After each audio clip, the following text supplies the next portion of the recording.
Això és l'Escaquimat. Benvinguts a un nou Escaquimat i avui tenim aquí a un convidat de luxe. Tenim aquí amb nosaltres a l'home, o un dels homes més forts d'Espanya. Tenim en Joan Ferrer, Strong Ferrer a les xarxes. Com està, Joan? Moltes gràcies per acceptar la meva invitació aquí a l'Escaquimat. Bon dia i bon any. Bon dia i bon any. Estem aquí a l'1 de gener fotent-li canya ja. Doncs això, Joan, com ha anat el 2022 i com es presenta el 2023? Bé, 2022 ha sigut un any bastant interessant. El primer any després de la pandèmia que comencem ja a recuperar tot el tema de normalitat en quant a competicions nacionals i internacionals. Encara portem una mica de retras d'estos 2 anys, no, que no els van perdre, però sí que han sigut molt durs. I bueno, la veritat és que a nivell competitiu molt content. Vaig acabar la Lliga del 2021. Dins del 2022 vaig quedar sotscampió de la Lliga Nacional de Força i vaig començar la Lliga del 2022. Vaig líder, me falta una competició que és en menys d'un mes.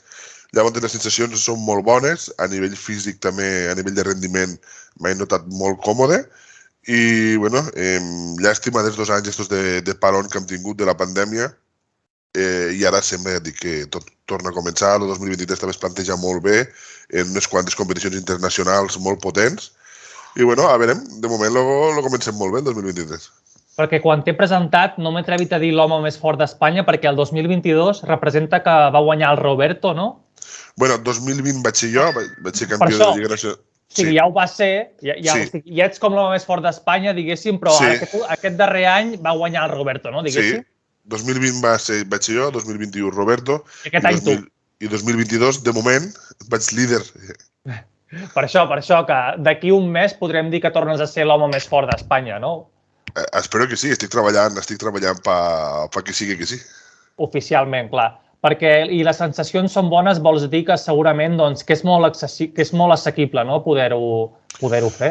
Sí, és un objectiu bastant assequible i assolible. Vaig 19 punts, en 19 punts d'avantatge respecte al segon, que això, la veritat, és que, bueno, dins del món de l'Strongman és bastanta tranquil·litat. O sigui, si la competició fos una competició normal, que jo m'estés preparant per anar a competir a Madrid, per exemple, doncs me la prepararia molt plàcida. És dir, només anar aguantant els punts, intentar guanyar alguna prova, però sense assegurar totalment. Què passa? Que és a casa meva. O sigui, competeixen aquí a Deltebre. Sí. Hòstia. Davant de la meva gent i, clar, vull donar-ho tot i vull guanyar totes les proves. Llavors, després, la preparació és una mica complicada, però ja et dic que és un objectiu bastant assolible. Assolible, sí. I Joan, per la gent que no ho sàpiga gaire, l'Strongman què és en si? Perquè la gent jo crec que es confon molt, o ens confonem molt a vegades amb l'Strongman, l'halterofília, fins i tot amb el culturisme a vegades, no? I són coses força diferents, no? Diguéssim. Sí. Tot és força, però bé, diferent. Són tot esports de força. Tenim l'Strongman, powerlifting i halterofília. Això, el powerlifting. La diferència de l'Strongman entre el powerlifting i l'halterofília principalment és el material. Powerlifting i halterofília és una barra en discos de gimnàs i l'Strongman és moure pesos dinàmicament. O sigui, arrastrar un camió, aixecar pedres, volcar cotxes. Diguéssim que és una mica diferent. Ja és. I l'halterofília també és... I l'halterofília i el powerlifting, quina diferència hi ha ben bé? L'halterofília i powerlifting, la diferència que és que powerlifting són 3 moviments, pes mort, press de banca i sentadilla. I l'halterofília són 2 moviments, que és el clean and jerk i l'arrencada. O sigui, els 2 temps i un temps, que és aixecar la barra per damunt del cap. I el culturisme ja és més, ja no importa tant el pes que s'aixequi, no? És més culte al cos, no? Culturisme és un esport totalment diferent que el que es busca és la màxima, diguéssim, hipertròfia al múscul i la màxima bellesa dins d'uns cànons que ells busquen. Consideren. Sí. A tu dels 4, clar, el que t'agrada més és l'Strongman, m'imagino. Tots t'agraden o n'hi ha algun que diguis, aquest no m'acaba de convèncer? No, m'agraden tots i cada vegada els aprecio més. Evidentment, l'Strongman és el meu, powerlifting també, perquè al final un bon powerlifter és un bon strongman i viceversa. L'halterofília aprecio molt el valor tècnic que té, o sigui, fer el que fan és brutal i quan veig un halteròfil aixecar me fixo molt en la tècnica i té molt valor i el culturisme cada vegada m'agrada més també perquè aprenc què hi ha detrás, l'alimentació, la suplementació, el tema d'entrenament i cada vegada les xarxes socials t'apropen més, no només a l'esport, sinó a l'atleta, a la persona. I la veritat és que coneixo culturistes que són autèntics referents a nivell d'esport. Sí, després m'agradaria parlar una mica de culturisme, que molt a tope i està. Penso que a les xarxes està això, com has dit tu, posant més de moda, no? Hi ha alguns referents com el Joan Pradell, el Jorge Tabet, així, joves, no?, que estan pujant bastant fort. I també, ja sé que és una pregunta que et fan força, Joan, però m'agradaria preguntar-te els teus orígens, com vas començar a dir, hòsties, doncs vull fotre'm com un toro i aixecar aquí tot el que faci falta. Com va començar, Joan? Pues jo jugava a bàsquet. Vaig estar molts anys jugant a bàsquet i va arribar un moment de la meva vida que per obligacions laborals i de la vida no podia comprometre'm en l'equip d'entrenar 4 dies a la setmana i vaig decidir deixar de jugar a bàsquet. Vaig tenir un augment de pes. Jo ja sempre he sigut gran, o sigui, estava jugant a bàsquet pesant al voltant de 130 quilos i quan vaig deixar vaig fer un augment de pes a 147, 145 i un dia vaig decidir apuntar-me al gimnàs. Vaig començar a buscar per internet coses de gimnàs i em va aparèixer un vídeo de Strongman Tàrraco, que és un strongman també català.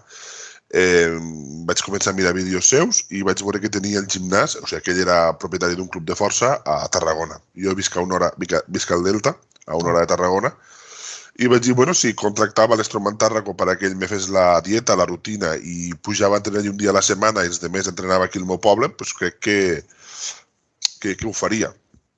I així va ser, el vaig contractar per un objectiu de baixar pes. Baixar pes i tonificar i, bueno, ficar-me una mica així atlètic. I no res, quan feia... La primera setmana no, però la segona setmana que vaig anar en dissabte a entrenar, Carlos, el mateix Strongman Tàrraco, ja em va ficar a fer exercicis de Strongman. I després ja... L'altra setmana va ser un WhatsApp que li vaig enviar i vaig dir, jo no vull perdre pes, vull fer això. I així vaig començar. Perquè, Joan, perquè la gent en sigui conscient de les teves dimensions, perquè potser, vull dir, me deixes, bueno, ho pots dir tu, el teu pes, la teva alçada... Jo me deixo 1,89 m i actualment estic pesant 160 quilos. Uah. Per ser strongman, si no tens aquesta estructura tan forta, tan corpulenta, també, no sé, per mi seria impossible, no?, ser strongman. Sí, hi ha un factor genètic molt important. Això volia dir, sí. I aquí a Espanya cada vegada hi ha més jovens que tenen aquesta predisposició genètica, no?, que són grans. Sí, però lamentablement aquí a Espanya no és lo comú. És dir, per exemple, del món de la força, t'estic parlant powerlifting, halterofília i strongman. Cap al nord, no? D'estos 3 esports, per exemple, dels més grans sóc jo, en quant a envergadura. Sí. Els podríem comptar del top 5 d'Espanya d'envergadura, estic jo. No sé si el primer o el quint, però estic allí. Llavors, clar, això què passa? Que surts d'Espanya i este tant per cent de gent en predisposició genètica augmenta. I com més al nord vas, més augmenta. I aquí a Espanya li fiquem moltes ganes. Estem sortint fora a competir tant en halterofília com en powerlifting com en strongman i a poc sí que internacionalment ens van conèixer els espanyols com a no els més grans, però que estem per allí, que ja ens comencem a tindre en compte. Perquè n'hi ha un parell d'Islàndia, no?, aquell tan famós, el The Mountain, un altre més petit també d'Islàndia, que Islàndia només té 300.000 persones, saps? Sí, però Islàndia és el país més fort del món, o sigui, per això. Tenen un rànquing de tops mundials de força per habitant espectacular, o sigui, tant en halterofília com en powerlifting com en strongman, clar. És com si una ciutat com Sabadell, una mica més gran, tingués la gent més forta allà tota junta, no? Sí, més forta de la història. O sigui, per exemple, Hafthor, que és la muntanya a Joc de Trons, és islandès. Després està Magnus Berg. Magnus són 4 vegades l'home més fort del món. També d'allí John Paul Sigmarsson, que va morir, però 4 vegades l'home més fort del món. I de powerlifting tenen infinitat, perquè powerlifting va per categoria de pes corporal. Llavors, cada categoria té el seu campió i Islàndia té, moltíssims. També cap allà a Iran i això també n'hi ha que són bastant forts, no? O què? Sí, ara comencen, des de fa uns anys comencen a pegar molt fort d'estos països i... Indis no ho sé tant. Però... més, més cap aquí, més Pakistan, Iran i això, tot això. Sí. Problema que tenen, crec jo, a nivell d'atletes ja, és que són països molt tancats que es costa molt obrir-se al món. Sí, són molt hermètics. Sí. I fan com a les seues competicions i a nivell internacional sí que els admirem, però és com a dir, quan competeixes fora, a veure què passa. I estem tots esperant, a nivell d'aficionats estic parlant, de que comencin a sortir fora. De fet, el Mr. Olympia en culturisme la setmana passada gana Hadi Chopin. Sí. Brutal. També però, perquè... Sí, perdó. En força fa falta això, perquè hi ha un que es diu Payman, que va estar l'home més fort del món, però no acaba de sortir. Sempre que hi ha una competició sempre té problemes, o en visats o en històries, i no acaba. Després hi ha un altre que es diu, no recordo ara, que és de pres de banca, que està movent rècord del món i no acaba de sortir fora de Daniel Zamani, se diu. I no acaba de sortir fora a competir. Sempre competeix al seu gimnàs o a les seues competicions i estem tots els aficionats esperant a que surtin. Que és aquell que tens algun vídeo analitzant-lo, que està al seu gimnàs. Sí, correcte. Sí. Daniel Zamani, se diu. N'he vist algun. I, Joan, tu com t'ho fas per entrenar cada dia? Perquè, clar, amb el teu anant al gimnàs a aixecar 4 mancornetes no n'hi hauria prou, no? Com t'ho fas per dir, hòstia, perquè... Bueno, també ets, aviam, ho compagines amb la teva feina que és de... He entès que ets de cultivo del camp, no? Cultivant arròs, no? Ets arrossaire o arrossers, diria, no sé el nom. Sí, bueno, aquí el Delta és l'arròs, soc arrosser. Arrosser. Sí, cultivo arròs aquí para Nomen. I, bueno, al final, pues, lo dia a dia del gimnàs, és el que tu dius, necessitem material molt específic, però també necessitem anar a aixecar mancuernes. Llavors, jo aquí al poble pues, tinc un gimnàs de barri que vaig a fer la part purament de gimnàs i després tinc un petit garatge aquí en el meu material i complemento en les viatges a Tarragona, al Club d'Strongman Tàrraco, on allí sí que és una nau industrial i tenim més material. I, per exemple, perquè ens en fem una idea, entrenes, doncs, això, tombant pneumàtics, no? Aixecant històries aquí que tu poses, com es diu, al carri, no? Que tu poses a l'espatlla. Sí. Clar, diguéssim, és... I també fas proves amb cotxes, no? Tombes cotxes... Correcte, sí. Clar. Sí, això al final per entrenar... O sigui, quan vas a competir et diuen que tens que volcar un cotxe, tu això ho tens que entrenar abans. I necessites un cotxe per tombar. Llavors, però això és un material més específic de l'esport que al final, a poc he anat fent. És a dir, tinc una empresa que m'està ajudant en tot el tema material i jo dic, doncs mira, d'aquí un mes tinc aquesta competició, necessitaria este material. Doncs m'ho fan arribar, si poden, i aquí al poble vic al costat d'un xatarrero, i necessito això, necessito allò, i a poc ja fa 6 anys i mig o 7 que estic, i a poc ja vaig tenir el meu material. Guai.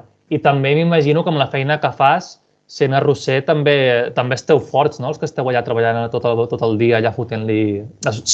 Vull dir... Sí, reivindicació total a la gent del camp. O sigui, no perquè jo treballe, però jo ara surto per aquí a la porta de casa i vaig a treballar al camp i no me jugo la força meua en la de ningú d'aquí al poble, O sigui, perquè la gent que treballa al camp, la veritat, no només l'arròs, sinó tot el que estem al camp, ja estan forts de per si.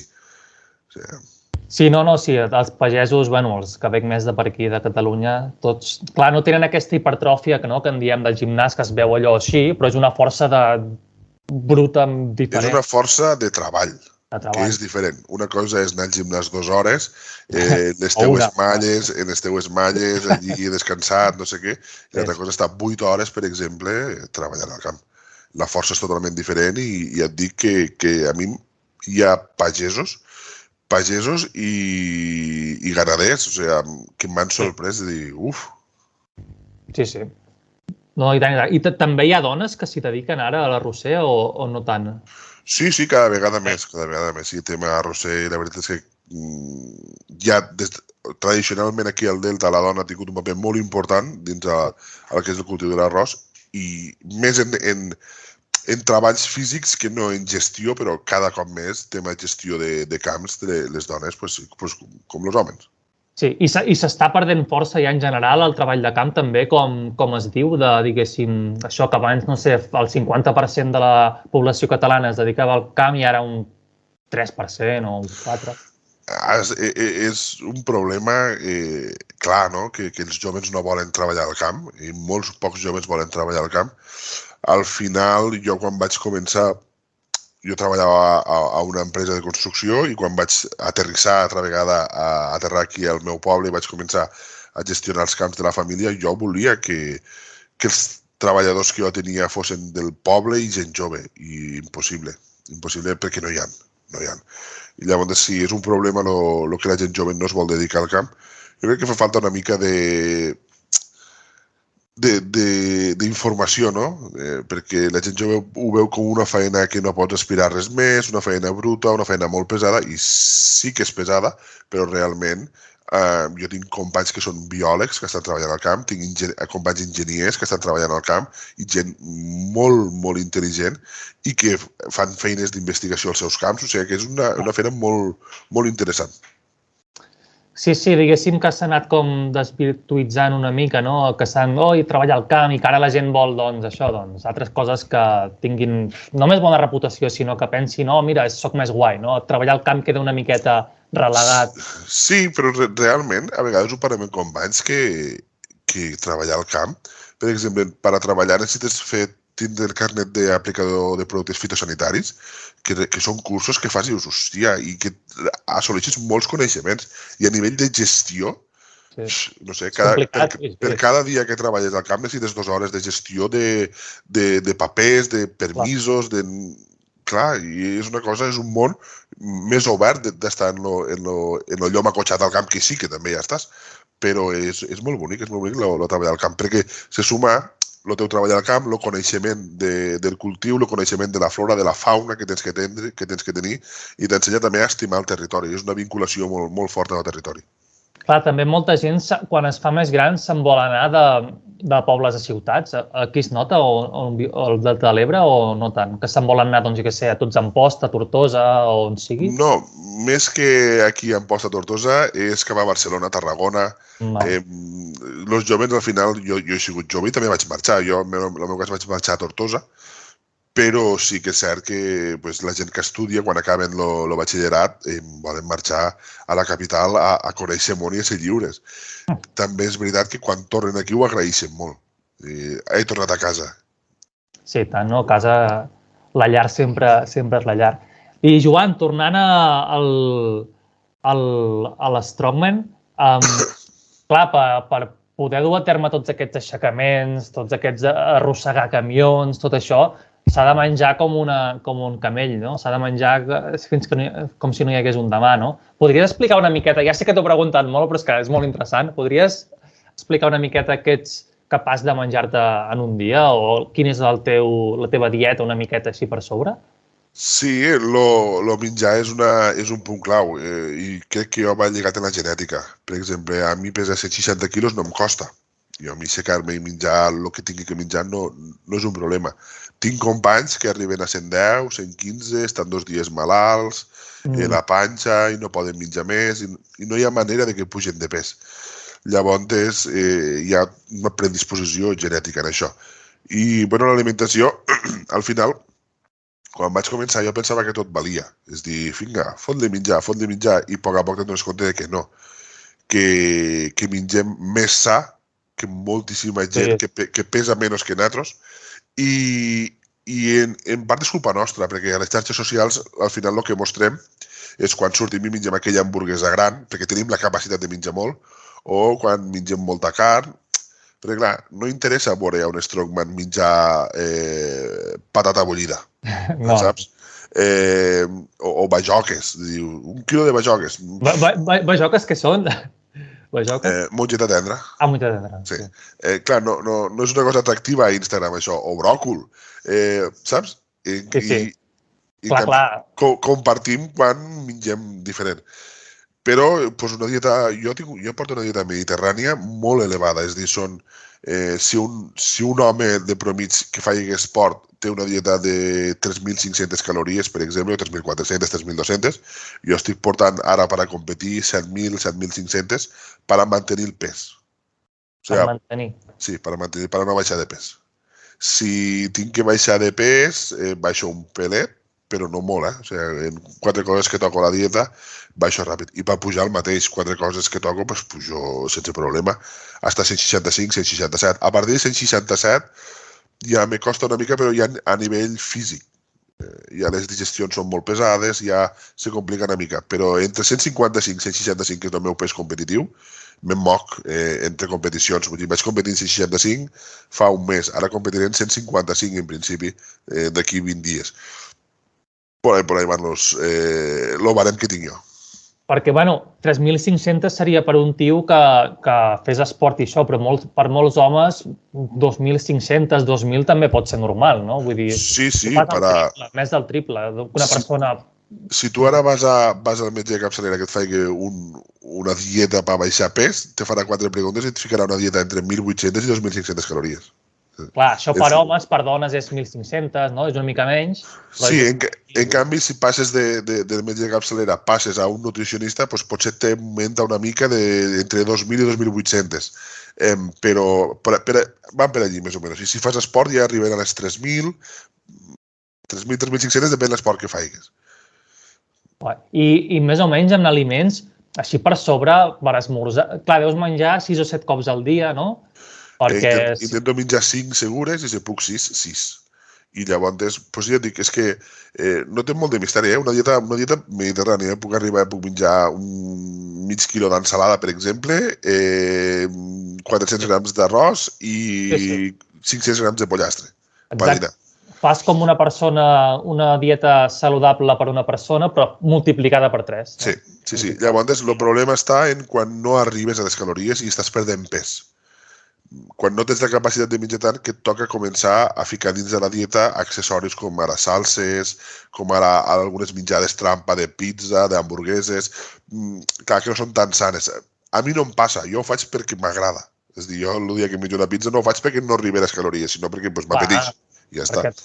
Però sí que hi ha strongmans que tenen que tirar més d'estos recursos perquè genèticament no poden menjar més. Jo he tingut companys que estic menjant a la seguretat i sofrixo jo de veure'ls, que se tenen que aixecar i saltar per fer baixar una mica el menjar perquè tenen que menjar més. Clar, diguéssim que gairebé a vegades és més dur la dieta que l'entrenament, a vegades pot ser per a moltes persones, per tu potser no, però clar... Sí.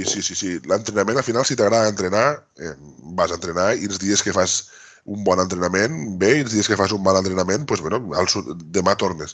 Però és que el menjar són 5 vegades al dia. O sigui, l'entrenament pots estar 2 dies sense entrenar que tu no perds, però estàs 2 dies menjant malament i sí que perds. Llavors, la dieta és una de les parts més oblidada i que més tenim en compte nosaltres. Perquè si ara, per exemple, anem a esmorzar tu i jo, tu em vas menjar a mi molt i tu menjaràs, què sé jo, un bollicau o qualsevol cosa, saps? O un cafè i un croissant. I dius, hòstia, és que Joan s'ha fotut un bocadillo de 3 lates d'atún i 2 tomates i penses que jo estic fent algo dolent. I realment, si mos fiquem a mirar, no sé qui està. No, claríssimament. Sí. Si es critica força a vegades, aquests es foten de menjar i, es moriran als 50 anys. I el que menja la gent d'avui en dia, això, el que dius tu, bollicaus, croissants, això és caqueta. Sí. I beure Coca-Cola, clar que pots beure Coca-Cola, però també m'imagino que per estar més sa beus sobretot aigua, no? Jo bec aigua, o sigui, l'alcohol primera perquè no m'agrada i segona perquè no me fa cap bé, però no, sí, aigua. Allí on anem, aigua, i la gent a vegades se sorprèn, no? Cervesa, no, aigua. Clar, és el més sa i et pots arribar a veure, clar, per litres i litres també, no? Vull dir... Sí, perquè a part jo soc de les persones que quan tinc set d'aigua. No me sacia res més. O sigui, necessito 1 litre d'aigua, doncs té que ser 1 litre d'aigua. Si l'aigua, per exemple, va sortir una aigua que tenia sabor a fruites fa un temps. Ho vaig provar i és que necessitava aigua. D'aquelles de gust de llimona i de cireres. Aigua. Sí. Aigua directa, sí. Alguna vegada has calculat quan et pots arribar a deixar menjar al mes o què, més o menys? Per tu sol, tu sol. Jo ho he intentat calcular algunes vegades, però ho deixo a meitat, perquè no pot ser. Clar. No pot ser. Tenint en compte que, per exemple, tot el tema d'arròs, pollastre, oli, mel, molts d'aliments els tinc de casa. Sí. Llavors vaig a comprar al súper lo indispensable. Una vegada ho vaig comptar, sortien al voltant d'uns 160 euros setmanals, només per a mi. Algo així, tenint en compte que moltes coses les tinc ja... O sigui, no tenen cost. Sí, no, clar, és el triple d'una persona, diguéssim, normal, no?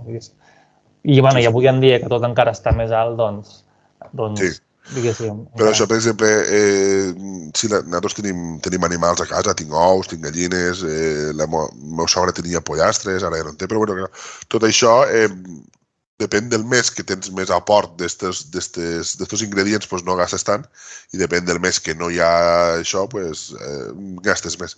Però sí, al voltant d'uns 160 setmanals. I Joan, el teu esport, diguéssim que pot arribar a ser perillós a vegades per les articulacions, el sistema nerviós. Fins a quin punt és això perillós? Jo crec que és igual de perillós que tots els esports. Al final, si et fico un exemple, per exemple, tu ara imagina't que tens un company que s'ha trencat el genoll jugant a futbol. S'ha trencat el genoll i, bueno, operacions i no quedarà mai més bé. El genoll aquell ja no podrà jugar a futbol i després tens a mi que m'he trencat el genoll arrastrant un camió. Sí, o tothom es fa molt mal esquiant també, no? Clar, jo soc un animal perquè en un camió, perquè no sé què, o una persona esquiant cau i es fa molt mal. A mi me cau un cotxe damunt quan estic volcant i també em faig molt mal. Al final, tots els esports tenen el seu.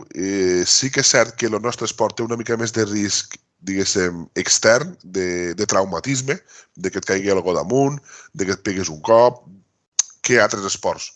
Però realment està bastant controlat, perquè al final, si tu estàs volcant un cotxe i no pots, ja no el despegues d'en terra. El cotxe està allí, el cotxe no saps? Llavors, el perill que tenim nosaltres quan comencem a aixecar el pes, quan ens fiquem nosaltres baix del pes, sí, pot ser que tingui risc, però jo ja et dic, no mateix risc que altres esports. No crec que sigui molt diferent. Te pots fer molt mal jugant a golf i et pots fer molt mal fent strongman. Perquè algun cop he vist algú quan aixeca molt pes que se li fan així com... se li fan com teleles a les coses del sistema nerviós, no? Sí. Sí, està clar que requereix potser un major desgast del sistema nerviós central, els deports de força, no?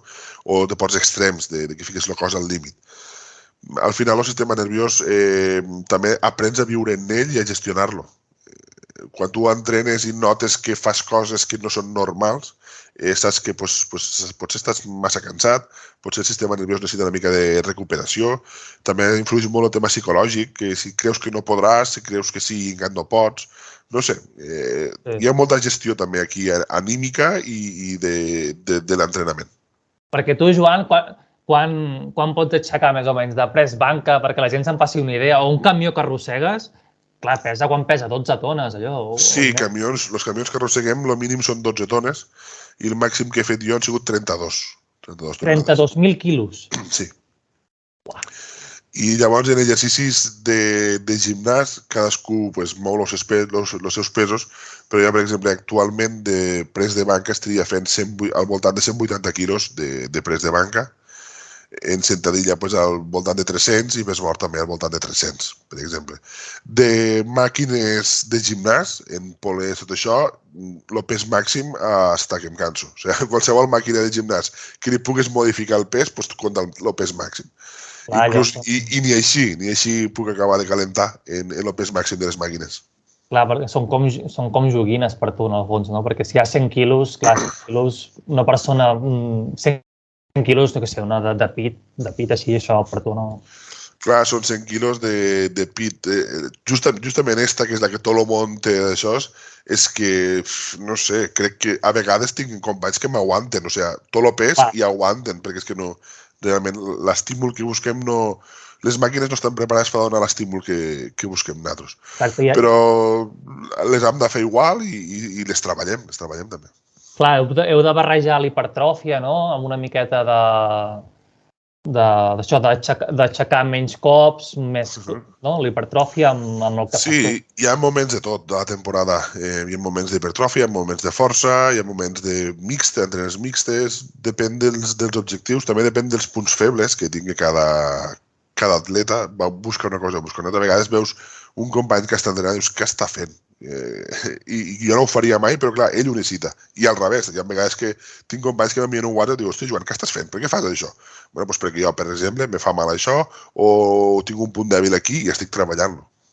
I el teu punt més fort quin és, Joan? El teu punt que tothom et flipa més? A mi se'm dona molt bé transportar pes damunt meu. O sigui, quan estem parlant de proves de transportar pes damunt del cos, hi ha dos temps. Un que és aixecar el pes i l'altre que és caminar en el pes. Hi ha gent que aixeca el pes molt ràpid i després no pot caminar. Hi ha gent com jo que aixequem el pes que ens costa molt, però una vegada el tenim damunt nostre, correm. Llavors, un dels punts meus forts és això, és carregar pes damunt meu i moure'l.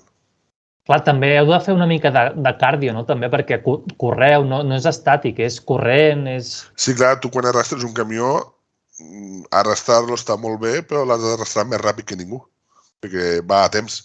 O quan transportes 400 quilos damunt l'espatlla, los has de transportar 20 metres, però no s'acaba la prova en transportar-los. Los tens que transportar més ràpid que els altres.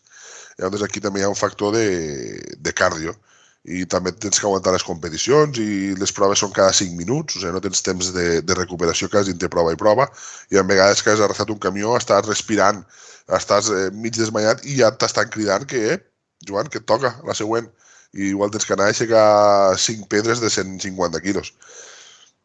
Llavors després aquí gestionar això també és una part molt important de la nostra preparació. I, Joan, tens alguns referents així d'aquest món que admiris més, així a nivell mundial? D'abans, suposo, més del principi? No? A mi me va agafar ja grandet. Jo vaig començar amb 28 anys d'aquest esport. Llavors, clar, no tinc la sensació que siguin referents, de dir, hòstia, com quan era petit, no?, que tenia referents de futbol, referents de bàsquet.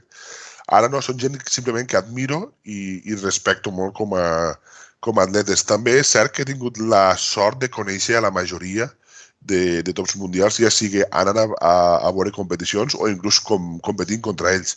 I això te fa canviar una mica la perspectiva, no? T'apropa molt a ells, de no tindre la figura aquesta de referència, sinó són persones normals i molt fortes, extremadament fortes. I amb això m'ajuda una mica també a tindre un punt de vista d'això, més realista d'aquest esport. Jo me'n recordo fa com 20 anys o 15, jo veia ja a l'Esport 3, l'home més fort del món, la competició, i flipava, o sigui, em passava hores mirant allò, no? No mai ho vas veure a Canal 33, això, em sembla que era? Sí, de fet encara ho fan.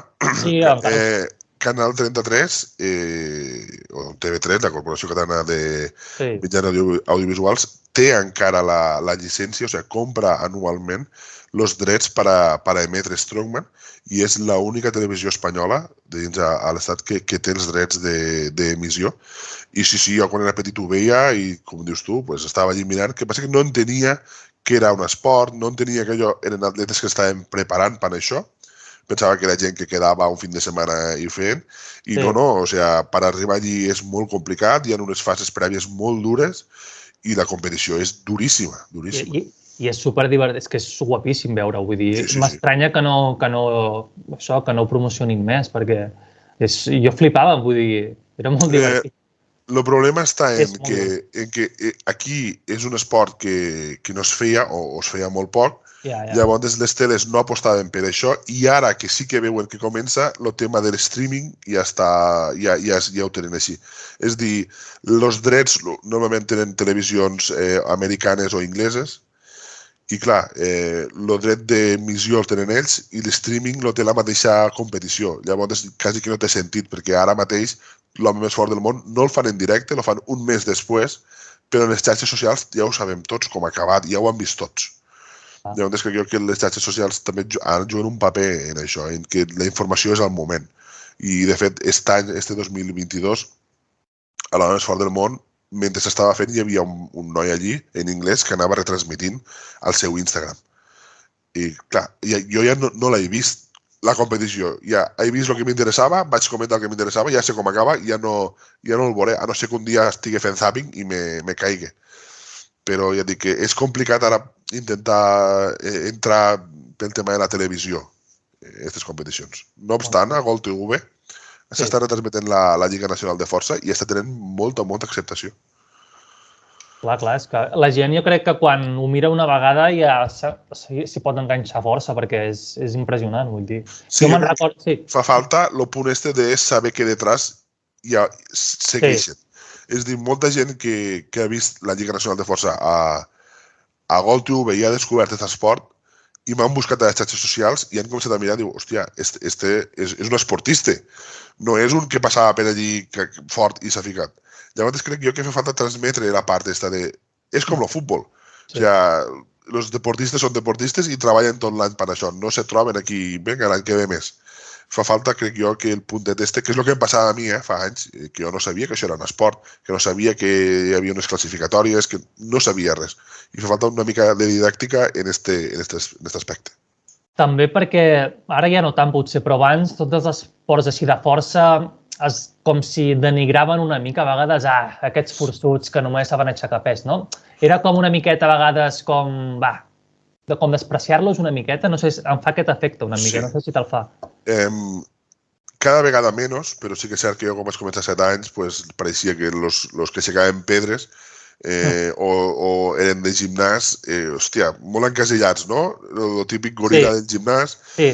I clar, te'n dones compte que jo ara, per exemple, un dia que tinc temps me fico a llegir un estudi en anglès sobre biomecànica corporal i dius, hòstia, o gent que es dedica a fer estudis d'això, d'allò, i pues el mateix que al camp. Quan entres dins i vols progressar, o sigui, si tu el teu objectiu és anar al gimnàs, a passar el rato, a conèixer una xica i a fer social, a fer una funció social, aniràs.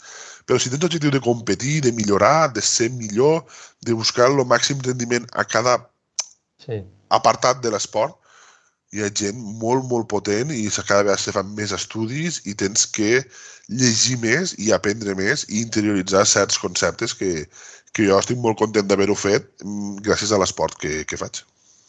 Clar, perquè avui dia, Joan, es pot viure professionalment d'algun d'aquests esports? Bé, de l'Strongman mateix es pot arribar a viure amb sponsors i això m'imagino que mica en mica, però... Lamentablement, de l'esport directe no. És a dir, estem parlant que per guanyar l'home més fort del món crec que el primer es va endur aquest any 50.000 euros. O 50.000 dòlars. Clar, tu 50.000 dòlars, si els has de partir el ritme de vida que porta el campió se queda just per cobrir gastos, penso jo. Llavors, és just per això. Tenen que competir més, intentar guanyar més. Si ets un top mundial i vas a totes les competicions, potser sí que podries viure estrictament de l'esport, però el cost lo destrossaries, perquè no pots competir per tot. Llavors està la figura dels sponsors, de les marques que van per detrás i paguen, tema publicitat, xarxes socials, que això sí que potser mouen molts més diners que un premi.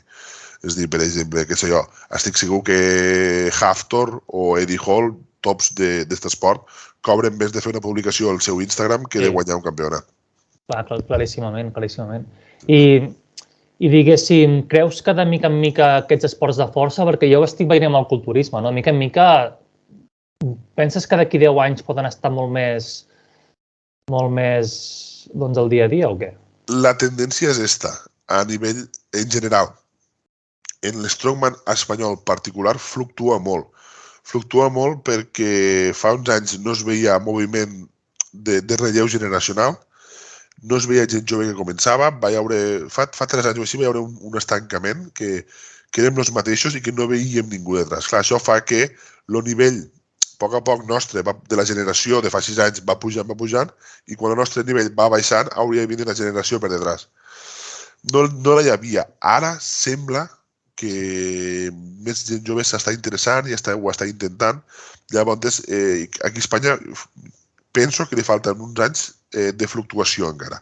Que veurem anys molt bons, com va ser la temporada passada, com és la temporada, com serà la temporada que ve, de gent molt forta, però que lamentablement quan aquesta gent s'ho aniran deixant, el nivell tornarà a caure, que és el que va passar fa 6 anys, i els que ho agafen tindran que tornar a pujar a aquest nivell. No tenim una cantera per a aquest nivell sempre vagi pujant. I això fa que a nivell de seguidors o els seguidors de l'esport diguin, hòstia, és que ara estàs fent això, però és que fa 2 anys ho feien més encara. O sigui, movien més pes, que és una cosa que m'ha passat a mi. De fa 4 anys jo fer una cosa i dir, però és que això fa 10 anys ja ho feien. Pareix que sempre estem estancats i és culpa d'això, de que quan els tops s'ho deixen, els que queden detrás tenen que seguir remant per arribar a aquell nivell. Llavors, pues... Has de muntar una masia, tu. Bueno, el Tàrraco més o menys ja ho fa, no? El Tàrraco està creant una... Tu ets del seu equip encara o no? És que no sí. El club de força d'Strongman Tàrraco, referent a tot l'estat espanyol d'entrenament de força, tant de powerlifting com de strongman. I passa exactament el mateix. Hi ha molta fluctuació. O sigui, des que jo vaig començar a ara, he vist passar molts strongmans, o molta gent que volia ser strongman. I de molta gent que volia ser strongman se n'han quedat 3. I és un esport molt dur i que els joves ho agafen amb moltes ganes, volen resultats immediats, que això també és una cosa que no és així. O sigui, jo, per exemple, vaig estar 3 anys per aixecar la bola més grossa que tenim allí, vaig estar 3 anys treballant per aixecar aquella bola. Clar, va un noi i la segona vegada no pot i s'ho deixa. I això potser és una cosa que fa falta a la societat, als joves sobretot, l'esperit de sacrifici, de superació i de treball i de constància. I just l'Strongman és un esport que requereix molt d'això. Joder, ja veus. I Joan, en el món de la força, dels esports de la força, hi ha un tema una mica tabú, que és el món de la química, de les substàncies que es necessiten externes del cos, no sé com dir-ho, doncs per assolir alguns reptes, algunes metes.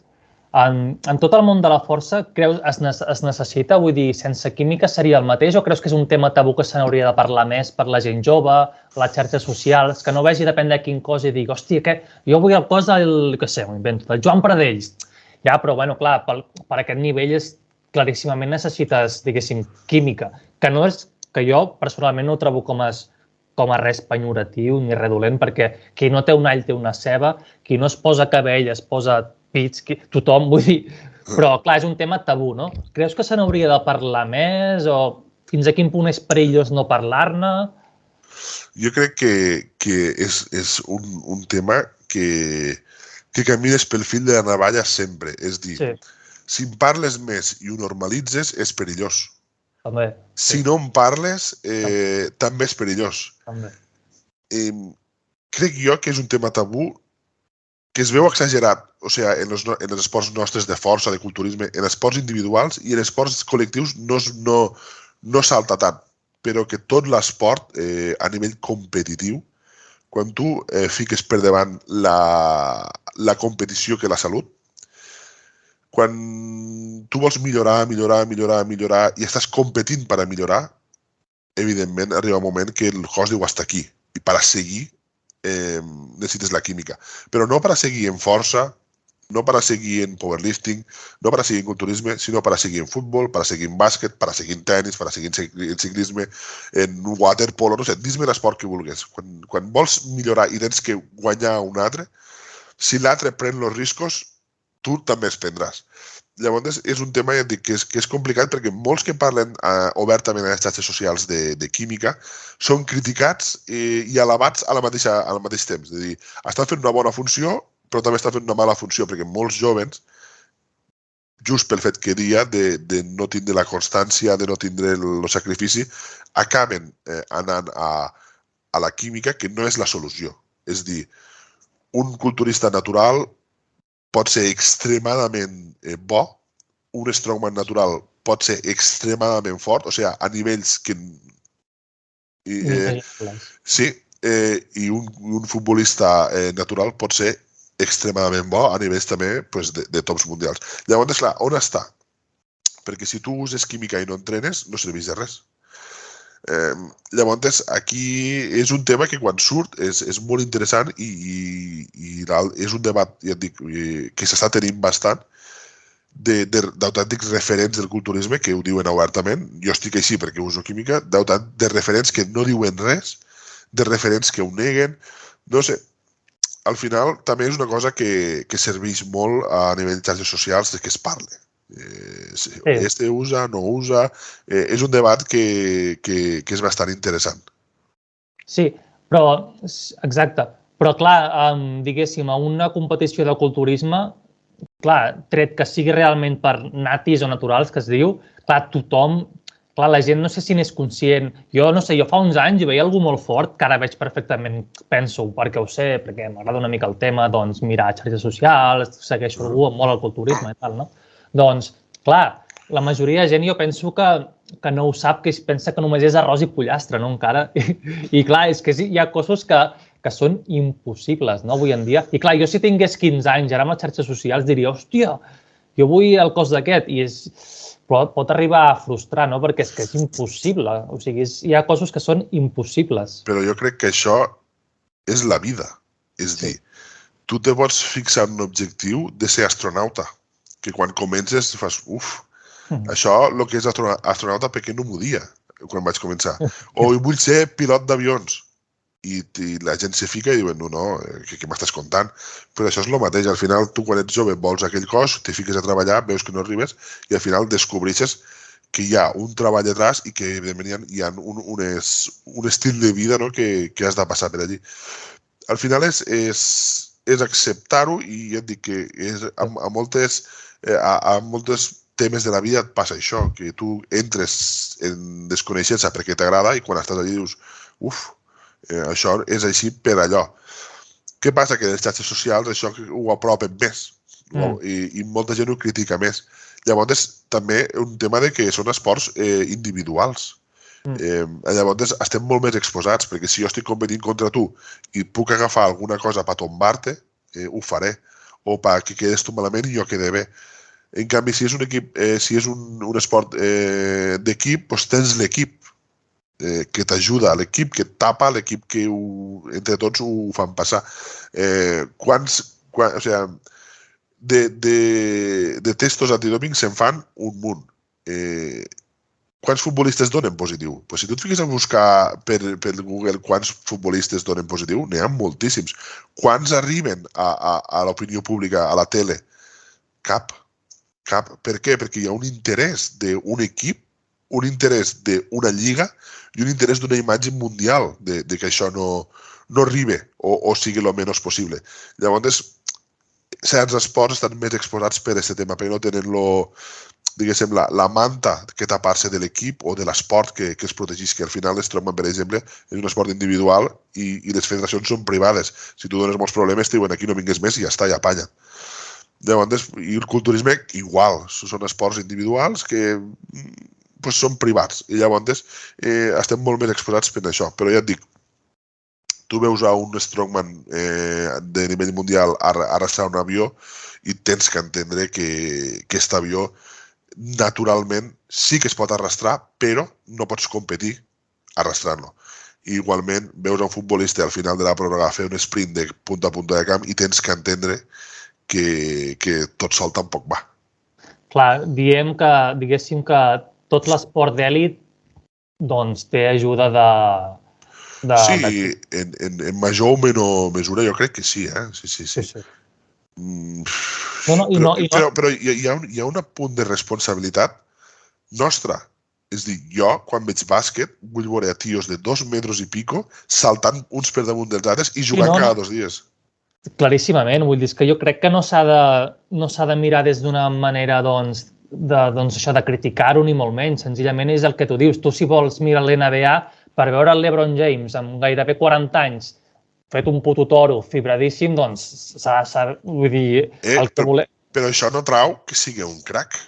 No. Clar, el que anava a dir, que no s'ha de treure gens de mèrit, vull dir, has de ser el millor del món i a part, doncs com que tots ho fan, o sigui, tots aneu a les mateixes, vull dir, continua sent el millor del món. Sí, però tu vols veure. És dir, què sé jo, un jugador que a mi m'encantava, Joan Carles Navarro, del Barça. Sí. Tu no el vols veure, Joan Carles Navarro, a l'NBA. No, tu vols veure a LeBron James, a Stephen Curry, vols veure el que vols veure tu quan mires l'atletisme, vols que algú superi a Usain Bolt. No vols que es queden a 3 segons tots. no té... I és un debat també molt interessant de dir fins on arribarà això, perquè han d'estar al límit que una persona no rebente, perquè clar, rècord. I qui ho demana això? Perquè si ningú ho demanés no ho faria ningú, però som els espectadors nosaltres que estem mirant, els que estem demanant que els ciclistes vagin més ràpid, que els que naden més ràpid, que aquell culturista, perquè de culturisme natural hi ha molts atletes, però Sí. al que mires tu és a Chopin, el que ha guanyat el Mister Olímpia. No miraràs el que ha quedat campió de culturisme natural. No. Però jo crec que hi ha una diferència amb el tema que hi ha molta gent, jo què sé, un xaval de 16 anys que potser es dopa només per estètica, no? A vegades, diguéssim, i pel tema de culturisme, no? I això pot ser una mica més xunguet, o com ho veus? Clar, perquè si no competeixes realment és ja, ostres... És molt difícil, i més quan parles de gent jove. Al final, si ho fa un que té 25, 27, 30 anys, és la seva vida, que faci el que vulgui, ja està format, ja té... Però una persona de 16 anys, ni física ni psicològicament, està format per això. I tenim el cas de les drogues, no? Que els joves que no poden controlar això, perquè al final, si tu tens 35 anys i causa les drogues, hòstia, tu ja ets una persona, ja tens format tot, ja tens certa responsabilitat. Una persona de 16 anys sí que s'hauria de protegir una mica en tots els temes, Llavors, com ho fas? Com ho fas per dir-li que aquell cos que ell vol no es pot aconseguir sense química, però que no ho faci? Jo crec que al final en educació i en valors de l'esport i en molt de treball detrás. Sí, jo crec que se n'hauria de parlar més, tant per nois com per noies, perquè per noies avui dia passa el mateix, hi ha molt culturisme també de noies, el biquini, el wellness, no? Vull dir, clar, o moltes famoses, molts famosos actors de Hollywood que dius, uah, aquest actor de Hollywood té 50 anys i com està? Clar. Jo volia ser com Arnold Schwarzenegger a Predator. Joder, jo també. Sí, i tots volem ser com aquell, i després quan passen els anys i te'n vas enterant de tot, dius, hòstia, com tot. Sí, exactament. No, és complicat trobar-hi l'equilibri just i tot això, però bueno... Sí, és un debat, jo et dic, que està molt encès a xarxes socials, més en canals que estan proliferant cada vegada més que parlen de la química, no de l'ús, sinó de la química. Com el Villano Fitness, vols dir, no? Sí, com Alfredo, per exemple, que clar, que ell fa una funció didàctica. I tu veus un vídeo seu i realment té molt de valor per a la persona que vulgui començar, que sàpiga més o menys on se fica. Però clar, aquí ja és on comença el debat, que quan ho veu una persona de 16 anys distorsiona una mica el seu camí. Clar, alhora està bé, però alhora també dius, hòstia, doncs el Villano Fitness, el veus com un toro, el veus bé, va fent i dius, hòstia, doncs aviam, no? Però Villano Fitness és el menys perillós, perquè ell ho diu. Sí, no, jo no ho critico pas, vull dir... Sí, no, però vull dir que dins d'aquest món, tal com ho veig jo, és el menys perillós, perquè ell ho diu, jo estic així per això. I m'estic matant d'esta manera. Sí. I ho diu molt obertament i sona així una mica i diu, hòstia... Però bueno, ho diu, altres no. Però, i tu creus que ho haurien de dir? Jo penso que tampoc ho han de dir en el sentit d'ells, tampoc és la seva responsabilitat, penso. Vull dir, no sé, Joan Pradells, que és el més típic, no? Que se'n parla, que el critiquen perquè no ho diu. Jo tampoc penso que ho ha de dir, vull dir, la gent no va dient jo em foto això. Vull dir, jo no penso que... Hòstia, és que clar, no sé. Sí, és que clar, crec que és el resum d'aquest debat. Hi ha molts punts de vista i crec jo que molts són vàlids i tens el punt de vista dels esportistes que tenen un punt de vista sobre això, tens el punt de vista dels pares dels crios, tens el punt de vista del monitor de gimnàs del poble que entra una persona en 15-16 anys dient-li una llista de substàncies que creu que pot prendre perquè no són perilloses. Clar, és que tens aquí molts punts de vista que s'haurien d'analitzar tot i crec jo que no hi ha una resposta vàlida en això. És molt complicat. Sí, no. Per exemple, tu coneixes el que ara està molt de moda, el cuiner de TV3, el Marc Ribas? Sí, he sentit parlar d'ell, però no coneixo. No, perquè aquell també, clar, jo fa uns anys no ho pensava, però clar, el veus i dius, hòstia, és que aquest, vull dir, no passa res, però dius, clar, i molta gent el deu veure, molts xavals, i et diu, uah, jo vull estar com el Masribes. I clar, aquell cos, jo penso que és impossible, naturalment, no? I, clar, Aquí hi ha una feina que la fan molt bé els monitors de gimnàs, que és quan una persona arriba així, que li diguen, de moment, aquí tens la dieta, comença a entrenar, sí. I ja parlarem a on arribaràs. Crec jo que la feina que la fan molt bé. Tinc molts companys, evidentment, que es dediquen al món del fitness i la fan molt bé. Ells ho tenen molt interioritzat. I després, d'aquí 5 o 6 anys que portis menjant, que ja arribes al teu límit, llavors ja veurem què fem. Però de moment, fes la dieta. Sí. Llavors, crec jo que l'educació i que hi hagi gent preparada a les sales de gimnàs per a poder manejar. Al final, el primer tallafoc són ells. Et volia preguntar, Joan, tu quins consells li donaries a un xaval o una xavala jove que digués em vull posar fort, vull estar bé, vull estar sa, no? Perquè avui en dia també ja recomana molt metges, hi ha també gent més gran, no? Fer peses, perquè és sa fer peses, la musculació, no? És sana. Com aconsellaries tu a un jove o una persona no tan jove que es volgués posar bé, no? Sana? Jo li aconsellaria que es busqués un bon preparador, un gimnàs que el propietari fos responsable i a partir d'aquí ja serà l'entrenador el que li transmetrà les ganes i tot això. Llavors, fer cap a un puesto decent és el més important perquè la persona seguisca i vulgui assolir nous objectius. Perquè si tu al final fas cap a un puesto que no et fan cas, que ets un mes, que sí i no, que ara faig això, ara no vaig, ningú em diu res, és complicat. I t'ho dic jo, per exemple, que ara me moc pels clubs de força. Tu quan arribes a un club de força no ets un mes. Tu ets Joan Ferrer, en aquest cas Joan Ferrer, que saben, al ser esports minoritaris, fas més família, no hi ha tanta gent, no està tan massificat i realment els importes. Perquè quan tu estàs fent pres de banca en una barra en pes, el que et trau els discos, el que et trau el pes és el company. I crea vincles i ja et dic, formes com una petita família que quan tu no vas a entrenar, el propietari, o sigui, l'entrenador, sap que no has anat, per què no has anat, què t'ha passat, i això dona un plus. Jo a molta gent us ho dic, vosaltres voleu baixar de pes, apunteu-vos a un club de força, que no fallareu. Vosaltres voleu estar més tonificats, apunteu-vos a un club de força. És total, vull dir, a través de la força, mira, si tu ara vols baixar de pes i tonificar-te i t'apuntes a un McFit de Barcelona, tu allí ets un número que entres per la porta i fas el que has de fer i ja està. I el tema estètic és més difícil d'aconseguir i de veure. En canvi, la força no. Tu vas avui a fer pes mort i fas pes mort en 60 quilos i la setmana que ve faràs en 62,5 i l'altra setmana faràs en 65. I arriba un moment que t'enganxes al món de la força i t'enganxes a entrenar i t'enganxes a alimentar-te i arribarà un moment que diràs jo vull seguir pel món de la força o jo estic bé com estic i ara vull baixar de pes, vull no sé què, però ja tens l'hàbit creat d'entrenar, ja tens l'hàbit creat d'alimentar-te i et dic, i molt, sobretot les xiques que entren al món de la força, ja sigui per a baixar de pes, per a tonificar o per a tindre el gluti més alt, se queden al món de la força perquè se'n donen compte que és un món molt interessant i que som una família al final. Quanta gent hi ha que faci força a Espanya? Ens coneixem tots i quasi que ens estimem tots també.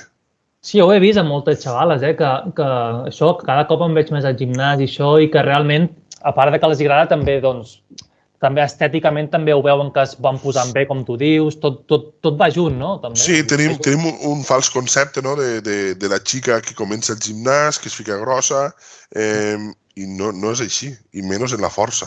O sigui, te ficaràs grossa hasta on tu vulguis. Exacte, vull dir, hi ha gent que es pensa, aquella típica frase, Joan, de no, jo, tios i ties, no vull anar al gimnàs que però no em posaré, no em sortirà gaire bola, no? Que no vull estar gaire fort i penses, joder, amb el que costa, saps? És així.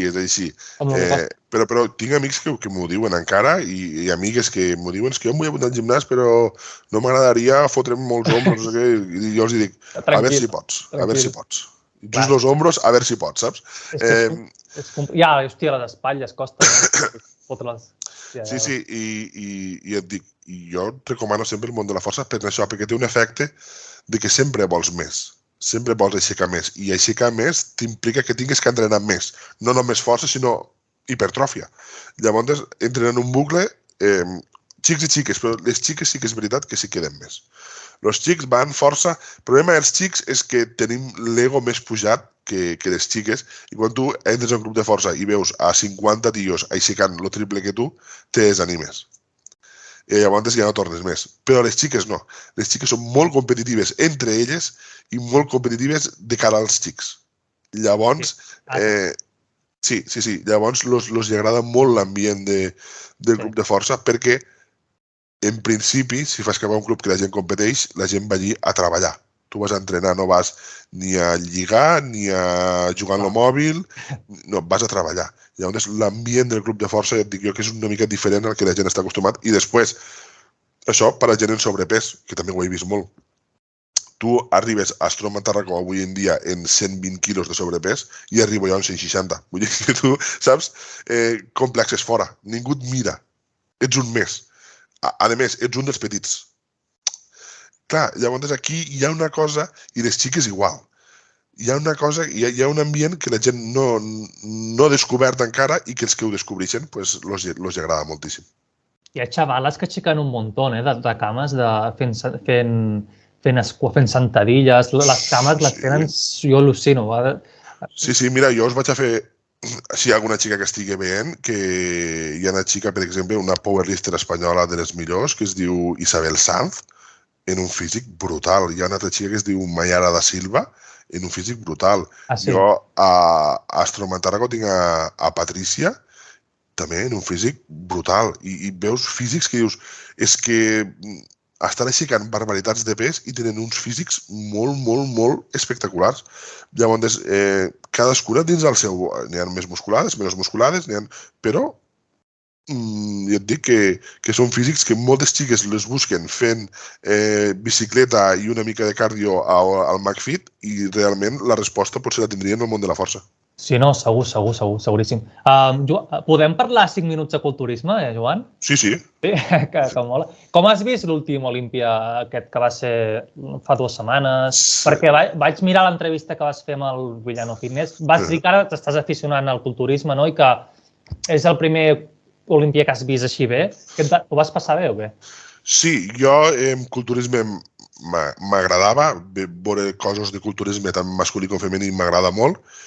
Arrel de l'Strongman i arrel de conèixer a culturistes, els hi ha donat el valor que tenen, o sigui, més valor encara del que jo pensava que tenien, i he conegut atletes, a persones detrás del culturisme, que això també ha fet que tingui un puntet més també de sensació de l'esport. Llavors, els Mr. Olympia, pues sí, ha guanyat ha guanyat l'altre, i aquest any, a través de les xarxes socials i veient que hi havia un interès molt actiu dels meus seguidors que parlés de culturisme, vaig començar a informar-me i va coincidir tot en l'inici de Mr. Olympia. Llavors, l'he viscut. Just estava a un event a Madrid i vaig anar aquell fin de setmana en un company d'aquí del poble que és un aficionat al culturisme i li encanta, i va ser tot el fin de setmana parlant de culturisme. Llavors, jo m'ho he passat molt bé i molt content de fer este passet cap a informar-me més de culturisme, perquè encara estic en el tema d'informar-me de culturisme. I, bueno, tinc un problema que és que em pareixen espectacular tots i totes. O sigui, i més, clar, quan veus un Mr. Olympia, que són els tops del món. Llavors, me fa falta una mica aprendre a valorar. Què valoren els jutges? On està l'Oli? Per què aquell sí i l'altre no? Bueno, això és un debat també que flipes, perquè hi ha uns, això, hi ha vegades amb els putos jutges que què volen els jutges, no? A l'Open, què volen? Hi ha més múscul o estètica o... no? És complicat. Sí. I llavors, per exemple, jo fico l'exemple de la Paulette, que és la... Què va quedar a l'Olímpia? Què va quedar? És que no va classificar. O sigui, no va anar a l'Olímpia? Sí, va anar a l'Olímpia, però quan tu estàs allí, el primer tall que fan són 16. Ah, clar. No va entrar dins el primer tall. Llavors, clar, veus una culturista wellness femenina que és brutal, que té un cos que tu el veus i dius què pot llaure més després d'això? I que dius no classifica, clar, el criteri m'agradaria a mi entendre. Clar, després també veus a les seves competidores i potser ho entens una mica. Que són d'Estats Units, vols dir? Bueno, no, crec que va guanyar una brasilenya a la seva categoria, però vull dir que físicament l'evolució... Més altes. Més altes, més musculades, en una línia diferent... Clar, crec jo que al culturisme fa falta algú que t'estigui explicant això. Algú que es dediqués a fer, o jo no l'he descobert encara, i menys en espanyol, que es dediqués a fer vídeos analitzant físics i dient diguéssim, la visió d'un jutge. Me fa falta el punt de dir per què. Per què? Sí, perquè a l'Open, per exemple, què et va semblar? Creus que és just que vagi guanyar el Chopin? O t'agrada més el Big Ramy, que només és múscul, múscul i múscul? Clar, aquí entra el tema de la línia i de la bellesa i tot això. A mi m'agrada molt el múscul massiu, però també he entès que té que tenir una coherència, té que tindre una harmonia. Llavors, me sembla molt bé. Que passa que entre el top 3 jo no diferencio. Si no tinc algú que m'estigui ensenyant, veus, aquí això, aquí allò, no diferencio molt bé perquè Chopin sí i Nick Walker no, per exemple. Llavors, estic treballant per descobrir això. Sí, a mi a vegades també em costa veure quan diuen sí, la maduresa del múscul o la condició. A mi també em passa. Veia el Nick Walker i pensava, hòstia, és que veig el Nick Walker, tio, i uah, és que... No sé, clar, un té 25 anys i l'altre en té, no sé, 40 i pico, crec, Clar, no sé, diuen la maduresa muscular i dic... Sí, la maduresa muscular. Són conceptes una mica així abstractes també que poden servir per a donar, per a fer un veredicte. Llavors, una cosa que va dir Alfredo a l'entrevista que s'ha de tindre en compte és que els que guanyen el Mister Olímpia són ambaixadors del culturisme mundial durant un any. Clar, tens que buscar també una mica detrás. Qui són, com entrenen, quin missatge transmeteixen, quina vida porten, i això pot fer també, per exemple, Kai Green, que és un culturista brutal, que no hagi guanyat mai, i després entens per què no ha guanyat mai. Perquè potser la seva vida detrás no és la més adequada perquè siguin ambaixador complet del culturisme. Perquè al final són ambaixadors del culturisme. Va tenir polèmica. Sí, perdó. Sí, que són un espill per a tots els jovens i per a tota la gent que vol fer això. Llavors, clar, és molt important també aquesta part i cada vegada en les xarxes socials ho és més. Clar, per exemple, el que guanya sempre clàssic, el Chris Bumstead, aquest no el mou ningú mentre es competeixi, no? Perquè ho té tot, no? Diguéssim, és tot. Jo... En Chris Bumstead i Ramon Dino, que va quedar segon, sí que hi ha una diferència física. Sí. Que fiques i tu la veus, aquella diferència. No hi ha discussió. Però és que a part, el que transmet Bumstead a les xarxes socials, disciplina, alimentació, entreno, esforç, clar, és un molt bon ambaixador. I es veu bon Jan, no es veu bona fe, no es veu una carrilla també seriós, no? Sí, i al final un ambaixador de l'esport, que és el que a mi m'agrada també de l'esport. Jo, per exemple, no m'agrada molt el futbol, però si m'haguessis de dir un futbolista et diria Puyol. Puyol, sí, hòstia. Representant total d'un esport. Sí. Per exemple, l'entrevista que va fer Piqué en Jordi Wild, no sé si l'has vist. Sí, a trossos he vist, sí. Clar, això, evidentment, a Piqué no li pots retraure res a nivell deportiu perquè ho ha guanyat tot, ho ha fet tot i és... Vale. Però la imatge, que sí que és cert que també has de dir la veritat, és a dir, jo he fet... Però crec jo que tens que donar una imatge, sobretot per a la gent jove. La gent que són més grans ja ho sabem el que hi ha detrás. Però la gent jove, arrel d'aquella entrevista he parlat amb algun entrenador de formació d'aquí del poble que els crios s'han trastocat una mica, saps? Ja, perquè clar, veuen que ell ha arribat a lo màxim, no? El Piqué, doncs sortint de festa, sent un bandit per aquí i per allà, no? I clar, sí, és el que dius, és un referent. Uah, si el Piqué ho va fer jo també, ara m'emborratxaré més, no? Sí, i aquí torno a la faena de l'entrenador, a la primera línia de foc, que contra més preparats estiguen els entrenadors No a nivell de coneixements de l'esport, sinó a nivell psicològic, inclús, de saber gestionar aquestes situacions, de saber explicar, de saber comunicar tot. Pues, jo, per exemple, quan jugava a bàsquet vaig fer els títols d'entrenador de bàsquet i tot això, i crec jo que fa falta una funció psicològica de l'entrenador. Un entrenador gestiona moltes emocions i pot fer que un crió seguisca i sigui el millor o un crió que la foni i que no torni més. Llavors, jo crec molt en la formació dels que estan formant als xavals. Llavors, jo crec que és molt important això. Sí, i tornant un moment al culturisme, jo el que hagués fet guanyar no és broma, perquè el que viu a prop teu, que és de València, l'Àngel Calderón, hòstia, jo el veia i crec que hauria d'haver guanyat l'Olímpia, tio. Perquè estèticament era... És que té unes esquenes, és superample, tio. Àngel Calderón, parlo des de la meva poca informació i el meu punt de vista, diguéssim, novato, no de tot això. Bueno. Però clar, tu veus els dos i veus Àngel Calderón i realment té un físic més bonic. Més bonic, sí. Més proporcionat, amb una coherència. L'altre, sí, molt massiu, però clar, què busquen? Com no ho entenc? Aquest no el vaig acabar d'entendre perquè no perquè sigui d'aquí vulgui que guanyi, no? Però no, que va ser rotllo, hòstia, perquè el Clarida, no? Es diu? Sí, el Clarida. I és molt baixet, a més, fa menys de 1,60 m, no? Es veu una bola de múscul, però no sé. És el que dèiem, no?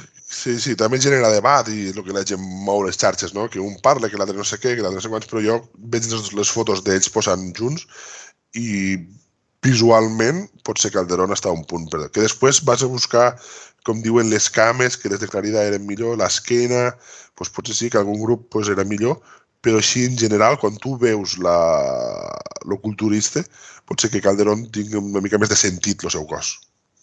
I com l'Olímpia, que és, diguéssim, el campionat més important del turisme del món, i l'Arnold Clàssic, algun d'aquests, però l'Olímpia és com, jo què sé, el Mundial que es fa cada any. A l'Strongman, quin és? N'hi ha un que sigui aquest, que és com, diguéssim, el que té més repercussió?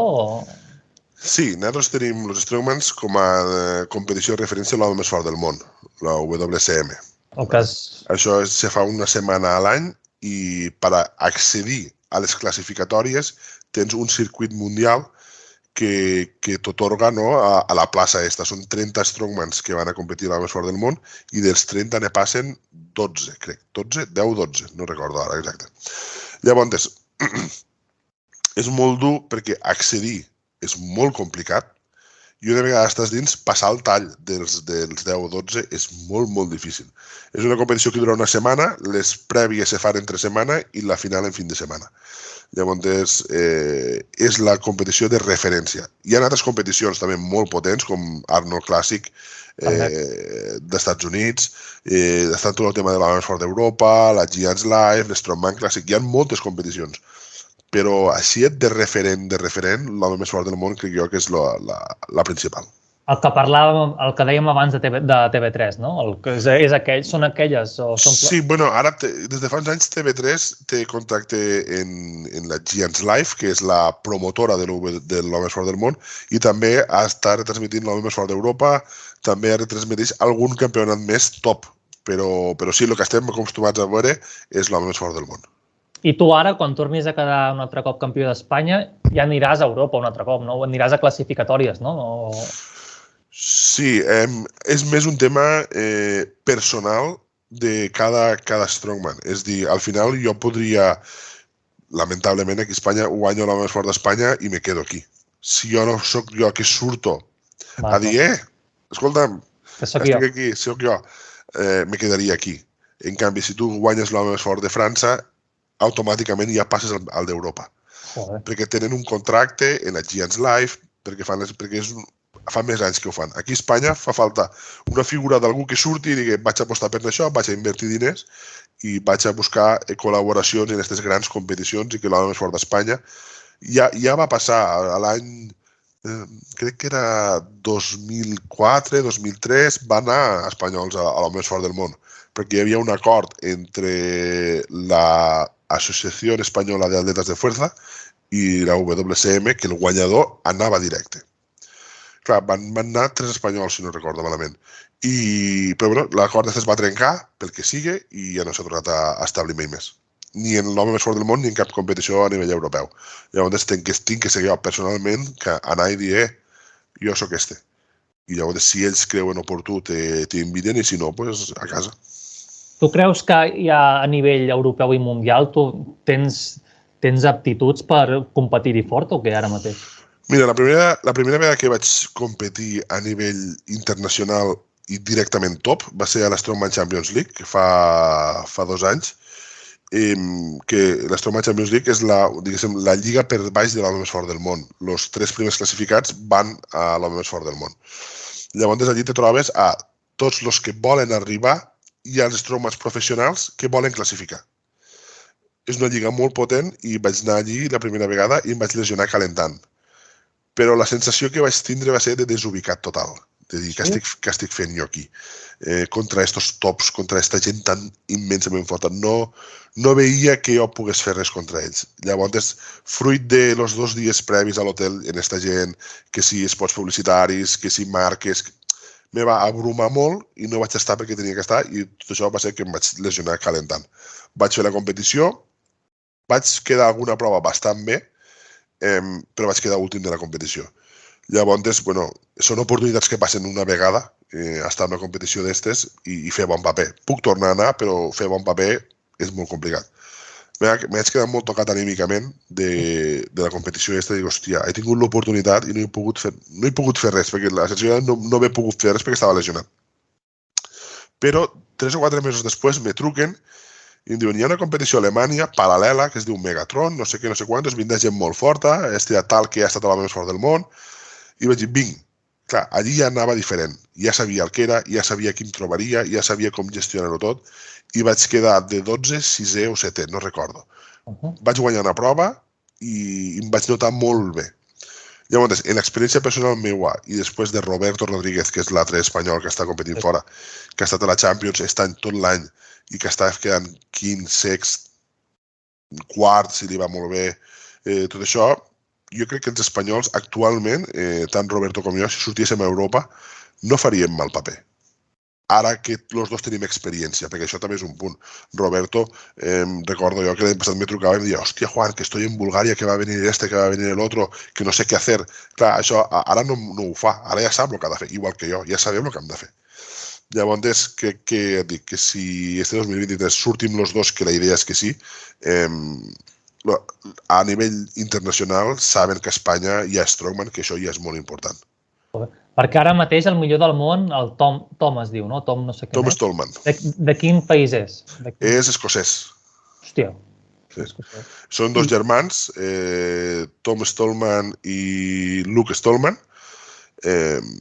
Tom és més bo que Luke, però Luke és extremadament bo també. I clar, ells tenen l'avantatge que entrenen junts, que llavors Tom Stallman va agafar la política de competir només a l'home més fort del món, ha estat tot un any preparant-se i li està funcionant perquè l'ha guanyat 2 vegades.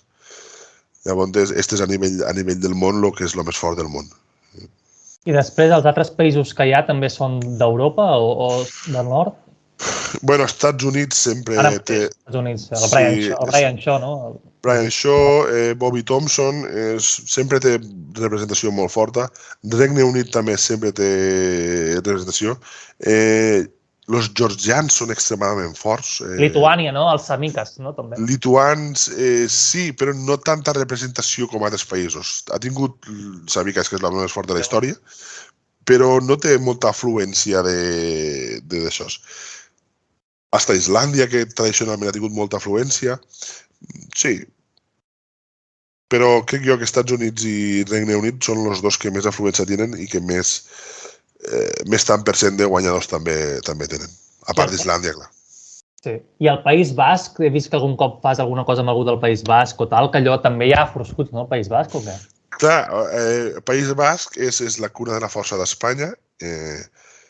A nivell tradicional i a nivell d'esports rurals, és espectacular el que fan. Llavors, clar, la tendència a anar cap allà i a aprendre sempre la tinc.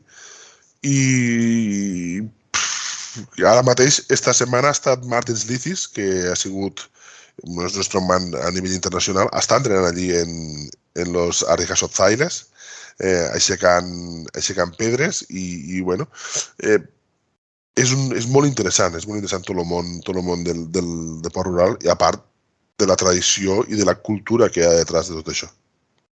I tant.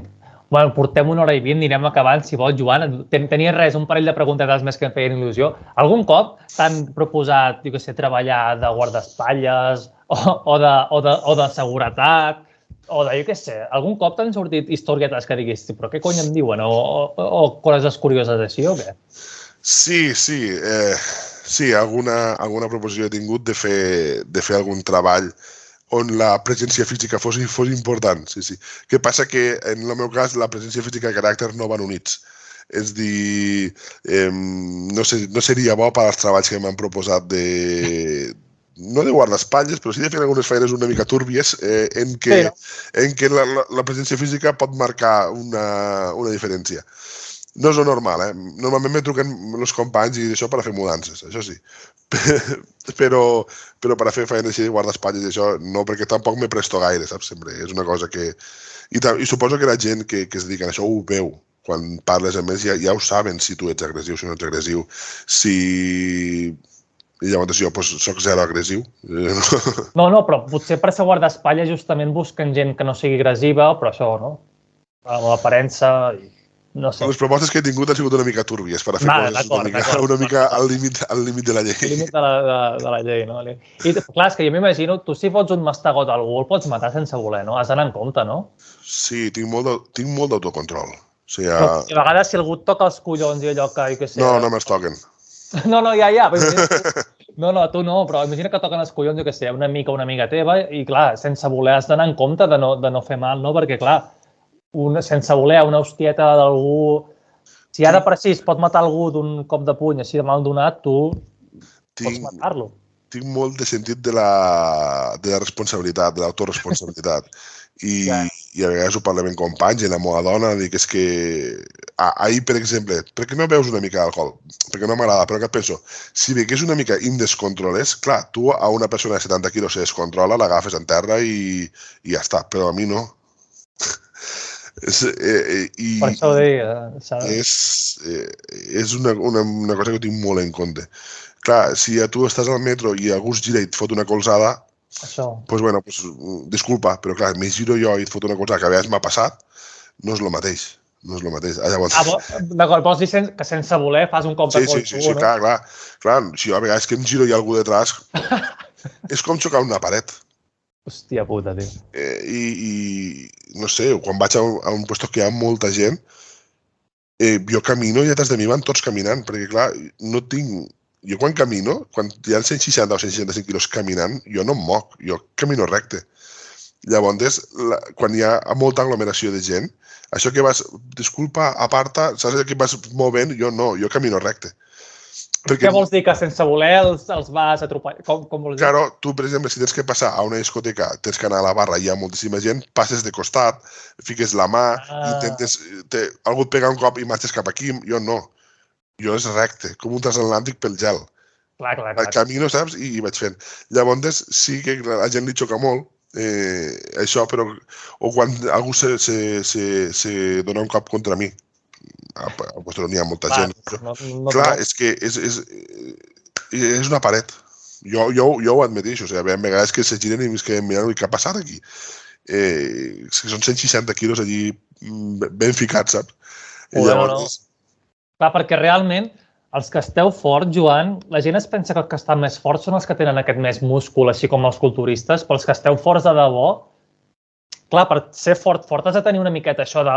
No gras, sinó per una miqueta de greix, no? Que també... Sí, hi ha gent extremadament forta, que estan molt definits, però sí que és cert que la força va lligada d'un consum calòric alt, i un consum calòric alt va lligat a la grassa. Llavors, a mi, la gent més forta que coneixo, evidentment no estan definits. Clar, no pots estar definit perquè estàs més... Definició més feble. i força no van lligats de la mà. I un concepte que la gent no ha assimilat és que un culturista, quan està posant dalt d'una tarima, és el moment més dèbil. Està. O sigui, està dret allí perquè té que estar, si no estaria girat, de poca força. Clar, estan superfebles allà sense aigua, no? Sense aigua, sense menjar. És que, clar, és el moment més delicat del culturista, és els moments de posar dalt d'una tarima que no té sentit, no? Que el veus tan massiu i si dius ara fes una sentadilla no s'aixeca, No. I algun cop, tornant abans una miqueta, has trencat alguna cosa sense voler, jo què sé, pitjant un mando o... Sí, ho he llançat fa 2 o 3 dies. Qualsevol plàstic que tingui que fer clic. Qualsevol cosa que tingui un tope i que no recorde que existeix el tope. Un calaix de la cuina, quan obres el calaix, a vegades ve el calaix sencer. Qualsevol joguina d'un crió, munta aquí fins que faci clic. Si fa clic i el sento, bé, i si no fa clic, doncs fa clac. Sí, moltes situacions d'estes que... O, per exemple, què sé jo, les culleres. Les culleres, per exemple. Sí. Quan menges alguna cosa o, què sé jo, fas palanca en una cullera o fas palanca en alguna ferramenta, clar, no tinc la percepció de la força que faig. Una bombona de gas butà. Si l'aixeco no sé si està plena o buida. Hòstia puta. Si no tinc les dos o la saxo, clar, no tinc la referència. Aquestes referències les he perdut una mica. O una garrafa d'aigua de 5 litres o 15 litres me dona igual. No és una cosa que m'importa. Clar. Diguéssim que el món no està... La majoria de coses no estan pensades per una persona tan forta, no? Diguéssim. Sí, o quan vaig a comprar a Ikea, per exemple, o vaig a comprar un puesto d'estos i agafo un paquet que pesa, no sé, 90 quilos, doncs l'agafo i me l'emporto. Si el puc aixecar, me l'emporto. No espero que vingui... No tinc la percepció. I la gent, no, espera, un carro... Però si et veuen et diuen espera. Sí, els treballadors, sobretot, saps? Allò, vaig a la ferreteria a buscar alguna cosa que pesa, ja l'agafo directe de l'estanteria, me la fico al coll i ja veus que viuen en el carro, no, fica-la aquí. No fa falta, home, per això, tira. Sí. Sí, hi ha situacions molt gracioses que passen en els amics i que passen en la família i tot això. I la típica, o un avió o al cine i caps bé amb una o no? Al cine sí. Cines, la veritat és que no tinc cap queixa. Als avions, problemes. Problemes no per mi, sinó per del costat. Perquè al final arriba un moment que el meu volum és el que és i no puc fer res. O sigui, jo una vegada me fico en els braços així i ja està, no puc fer menys. Llavors, hi ha una anècdota molt bona que va ser quan vaig anar a competir a Alemanya i vaig anar en un membre del meu equip i quan estàvem comprant els bitllets dic, t'agafo al meu costat en classe d'estar en més espai i em va dir, la resposta seva va ser, diu, no m'agafes al teu costat en més espai perquè jo soc una persona normal i en un seient normal m'apanyo. Però fica'm a prop teu, que vull veure la cara que farà, el que pagarà més diners i estirà al teu costat. I sí. Però, bueno, normalment als avions agafo passadís, perquè llavors puc treure les cames pel passadís, i me puc ficar una càrrega al pes cap al passadís. Llavors, sí que la línia dels asientos serà tota recta, menys jo meitat fora al passadís, i després les asafates i això ho tenen molt en compte. Quan veuen que hi ha un puesto que estira millor, me canvien directament. Perquè estiré més còmode jo i les persones del costat. Però ja et dic que viatjo bastant en avió i no he tingut cap mala experiència. Vaig anar... I si algú té algun problema amb tu, tampoc et dirà res. Vull dir, tampoc... Bueno, el primer... Jo també m'he ficat molt al seu lloc. El primer impacte és de risa, però quan fa 3 hores que vas al costat meu ja no et fa gràcia. Llavors jo intento facilitar molt les coses. Quan vaig a un concert sempre estic detrás, no em fico mai davant. Quan vaig a un lloc que algú vulgui veure un espectacle, sempre estic detrás. Me fico molt perquè dic que al primer moment fa gràcia, però quan portes 2 hores al costat meu a l'avió, la gràcia passa a un segon d'això. Però ja et dic que l'últim viatge llarg que vaig fer va ser a Tailàndia i no vaig tindre cap problema. I quan vaig en els vols més perillosos de Ryanair, Vueling, de moment, no he viscut cap situació complicada. El primer una mica de gràcia a los del costat i després jo els dic que vaig a fer el possible per a destorbar-te lo mínim, saps? O sigui, perquè tu facis el teu viatge bé i les azafates ho veuen també i ràpid. Ponte aquí, ponte allà o no, pues te tienes que quedar aquí. Pues bueno, pues me quedo aquí. No hi ha problema. Doncs, hòstia, portem 90 minuts. Joan, si vols anem ja deixant-ho. Quan tu digues, jo estic bé aquí, No, sí. Bueno, també et volia proposar una cosa, perquè tens un canal de YouTube, no? Tens un canal de YouTube perquè la gent no sàpiga l'Strong Ferrer, bueno, estàs a les xarxes. Has fet mai cap repte d'aquests, jo què sé, clar, quan estàs, diguéssim, entrenant molt, clar, diguéssim que no pots. Repte vull dir repte d'aliments o repte de coses així. Et volia proposar un repte, d'estar un mes només menjant vegà. A veure, aquí hi ha dos temes. Està el tema xarxes socials, impacte de xarxes socials i generar contingut a les xarxes socials. I està el tema competitiu. Exacte, sí. Jo estic al mig. Jo estic competint i ho estic compartint a les xarxes socials. Llavors, tema reptes. Si jo faig un repte de força avui, per exemple, per a tindre cert impacte de les xarxes socials i em lesiono, tinc una competició d'aquí un mes. Llavors, fins a quin punt puc fer reptes físics, per exemple. A la gent els hi encanta, però tinc una responsabilitat competitiva. Llavors és complicat fer repte, perquè tampoc suposen repte per a mi. Els reptes que es fan virals de força no són representatius per a mi. No, ja, és per això. Llavors és intentar fer el repte i no fer-me mal o fer-me mal per a fer una cosa que al final no té cap atractiu. Jo, per exemple, de repte me ficaria a restaurar un avió. Això és un repte que m'agradaria. De reptes alimentaris. Me n'han proposat molts i sí que tinc una mica més de màniga ampla de fer-los. Menjar vegà durant un mes. No, un mes i dir les teves rotllos sensacions de si realment, jo què sé, perquè hi ha dietes veganes, jo què sé, hi ha algun strongman, que no sé si està al teu nivell, però que són vegans i tal, i no sé... De strongman vegà hi ha un... N'hi ha un, però no sé si realment està al teu nivell. El Patrick Babomian. Sí. Que, clar, és vegà o no. És a dir, ell no era vegà i era strongman. No guanyava res ni estava acabant, ningú el coneixia, se va fer vegà i es va fer famós. Llavors, clar, tu mires els seus números i dius, és que, vale, és un tio fort, és un home fort, però no està per a quedar, per exemple, actualment d'Espanya, entre els 4 primers no hi quedaria. Ja, vols dir que s'ha fet famós, que el vegà li ha ajudat a fer-se famós, no? Correcte. És que són moltes calories que han d'ingerir. No sé si és possible ingerir 7.000 o 8.000 calories al dia de forma vegana. Jo crec que calories sí, el problema és més les proteïnes, que proteïnes, els llegums porten proteïnes, però també porten molt hidrat de carboni, no? Jo crec que t'inflaries molt per aconseguir la proteïna, crec.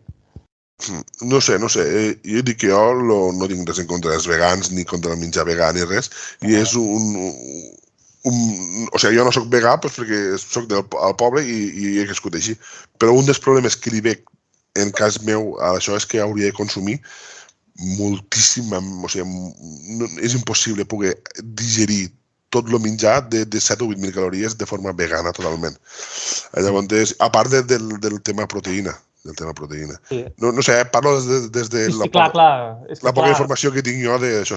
Que sí que és cert que tinc que anar a un restaurant vegà a menjar, perquè és una cosa que m'agradarà provar-ho. I sí, i fer el repte d'un mes menjant vegà, no sé, crec que no. No, és complicat. En el teu cas, clar, bueno, quan estiguis fora de temporada o un any que no vulguis competir. Sí. Al final, totes aquestes idees són idees que les xarxes socials funcionarien molt. I al final penses, jo estic en aquest punt, este vídeo funcionaria, però és que no ho puc fer, o no em va bé fer-lo. I moltes vegades m'he de sentar i concentrar i dir, jo per què estic a les xarxes socials? Per a generar contingut d'entreteniment o per a apropar el meu esport? Llavors, quan me faig aquesta pregunta és la guia que tinc. Intento que tot el contingut vagi... Sí que alguna vegada me surto del contingut perquè també és bo, però en conceptes generals, mentre competisque, aniré fent això. Que arriba un moment que deixo de competir i veig que les xarxes socials són un bon escaparate o estic realment guanyant diners d'això, sí que em plantejaria buscar els vídeos virals o buscar aquells vídeos que més puguen agradar per a generar contingut i ingressos. Però de moment no és el cas. Hi ha gent que sí, hi ha gent que les seves xarxes socials són per a reptes, per a generar diners. Sí. En este cas, les meues no, són per apropar el meu dia a dia i l'esport. Però potser a vegades un repte d'aquest pots fer que et conegui més gent i després també, no? Sí, per això intento sortir. Per exemple, he anat un parell de vegades a fer reptes de menjar en Joe Burger Challenge. Ah, sí, és veritat. Clar, això són coses que a mi m'agraden i a la gent també li ha agradat molt. Algun blog que faig a fer alguna cosa diferent de la força també ho intento transmetre, però és el mínim. El més és tot el tema de la força. Clar, perquè tu ara estàs... Clar, és que tu ara estàs, diguéssim, al teu prime, no? Diguéssim, de competició i també ara, no? Diguéssim, estàs enfocat molt en la competició, no? Sí, de fet, fa 15 dies vaig estar a Madrid a un event de boxeig, a una velada de boxeig, que em van proposar boxejar a mi. Volien... Clar, jo els vaig dir que, hòstia, és que just ara que estic competint i no me la puc jugar. Tinc un parell de vídeos en gent d'aquí al territori de les Terres de l'Ebre que volen fer-se promoció, com són un equip de rugby i tot això, i els hi tinc que dir que no. Ara no. Quan acabi de competir, perquè ara jo no em faré mal, que no, ja ho sé que no em faré mal, però ara, per exemple, me faig unes guins al turmell i què faig? En el Campionat d'Espanya, mira, no soc campió, no soc el més fort d'Espanya perquè vaig anar a jugar a rugby i em vaig fer mal al turmell. En canvi, me'l puc fer entrenant, però bueno, me l'he fet entrenant el meu. No, és un risc que has de córrer entrenant de lo teu. Sí, no puc... No pots no fer-ho, no? Sí, en canvi, assumir altres riscos, pues, me costa. Me costa, i més quan estic en tema competitiu. Però en la feina igual, O sigui, jo este mes de feina que em queda hi haurà moltes feines que les ajornaré, no les faig. No les faig perquè me puc fer mal. No em faré mal segur, però podria. I és una putada de dir, estic aquí, me falta això per acabar i me puc fer mal movent un sac de pienso para les gallines. Llavors, intento fer lo mínim o intentar adquirir els mínims riscos possibles per al meu cos. I et molen les xarxes socials o t'atabalen, realment? Tu en tindries, si no fos perquè et va bé per sponsors, no m'imagino, vull dir que et són útils, no? T'atabalen o t'agraden? Jo em vaig obrir les xarxes socials no pensant en els sponsors, no pensant en els seguidors, o sigui, me vaig obrir les xarxes socials perquè vaig sentir que l'esport que jo estava fent era molt bonic i que la gent no el coneixia. Llavors, recordo que parlant en Strongman Tàrraco, que clar, ell sí que tenia Instagram en 100 i pico mil seguidors i un canal de YouTube en no sé quants mils de seguidors també, li vaig comentar i em va dir, sí, és una bona idea, sí, d'això.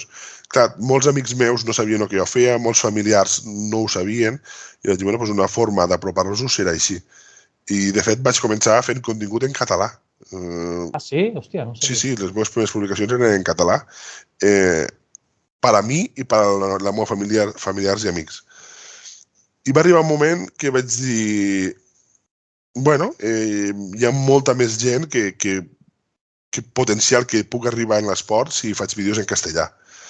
I vaig canviar el contingut al castellà i clar, llavors sí que molta més gent arribava a les xarxes socials i descobria l'esport de Strongman a través meu. I va ser el moment d'obrir YouTube. Quan Strongman Tàrraco va deixar el tema de Strongman de banda i es va centrar més en el power, no hi havia ningú a Espanya que fes Strongman i vaig dir, doncs vaig a ser jo. Però sempre pensant en compartir el que jo feia i l'esport. I així ja està fins al dia d'avui. Fins al dia d'avui que puc començar a compartir més el meu dia a dia que l'esport, perquè bueno, també veig que interessa el dia a dia, però l'excusa principal va ser per apropar l'esport. I allí on he anat ha sigut per apropar l'esport. O sigui, quan vaig anar a Got Talent, per exemple, va ser l'excusa de hòstia, tindré una finestra amb molta visualització, no per a mi, però per a l'esport sí. I les vegades que he estat a TV3, no sé, tot el que he fet, ho he fet sempre pensant, serà una bona finestra per a l'esport que faig? Sí, vaig. Serà una bona finestra per a mi? No m'importa gaire, que ho és, perquè realment la persona que hi ha darrere soc jo. però no ha sigut la motivació principal d'això. Guai. I a TV3 hi has anat? A TV3? Sí. A TV3 vaig estar un parell de vegades a un programa de la tarda que es deia Tot gira, crec que és. Tot gira. Sí, pot ser. Sí. Després també he estat a Esport 3 o 4 vegades, alguna entrevista, alguna intervenció.